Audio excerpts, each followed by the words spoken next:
Guys, so இஸ்லாமாபாத்தில் நடந்த US Iran piece talk வந்து ஏன் ஃபெயில் ஆச்சு? ஸோ அதோட ஃபர்ஸ்ட் ரீசன் பார்த்தீங்கன்னா, யூஎஸ் வந்து ஸ்ட்ரிக்டாக வந்து ஈரான் கிட்ட சொல்லியிருக்காங்க தட் இனிமேல் நியூக்ளியர் பவர் வந்து ஃபியூச்சரில் யூஸே பண்ணக்கூடாது. இது வந்து ஈரான் வந்து அக்ரி பண்ண மாட்டேன்னு சொல்லிட்டாங்க. ஸோ அது நம்பர் 1 ரீசன்.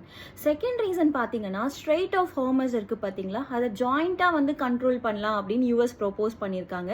அதுக்கு ஈரான் அக்ரி பண்ணல. அதே மாதிரி ஈரான் வந்து ஸ்ட்ரெய்ட் ஆஃப் ஹார்மஸை வந்து ஓப்பன் பண்ணுன்னா சாங்ஷன்ஸ் எங்கள் மேலே இருந்து எடுங்க அப்படின்னு சொல்லியிருக்காங்க. அதுக்கு யூஎஸ் அக்ரி பண்ணல.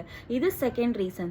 தேர்ட் ரீசன் அப்படின்னு பார்த்தீங்கன்னா, இந்த பீஸ் டாக் நடக்கும்போது ஒரு ட்ரஸ்ட் இருந்தால் தான் எல்லாமே சக்ஸஸ்ஃபுல்லாக ஆகும். ஆனால் ட்ரம்ப் வந்து அவங்கள த்ரெட்டன் பண்ணிகிட்டே இருந்தார். பீஸ் டாக் வந்து ரீச் ஆகலைன்னா, ஒரு அக்ரிமெண்ட் வந்து ரீச் ஆகலைன்னா நான் வந்து அட்டாக் பண்ணிகிட்டே இருப்பேன் உங்கள் கண்ட்ரியை அப்படின்னு. ஸோ அது வந்து ஈரானுக்கு வந்து பிடிக்கல. அண்ட் ஃபோர்த் பாயிண்ட் பார்த்தீங்கன்னா, யூஎஸ் ஈரான் பீஸ் டாக் நடந்துட்டு இருக்கும்போது அவங்க இஸ்ரேல்ல இருந்து லெபனானை கண்டினியூஸாக அட்டாக் பண்ணிட்டே இருந்தாங்க. அவங்க என்ன சொன்னாங்கன்னா, சீஸ் ஃபயர் வந்து யூஎஸ்க்கும் ஈரானுக்கும் தான் நடுவில் இருக்கு, எங்களுக்கு வந்து அது அப்ளிகபிள் கிடையாது அப்படின்னு சொல்லிட்டாங்க.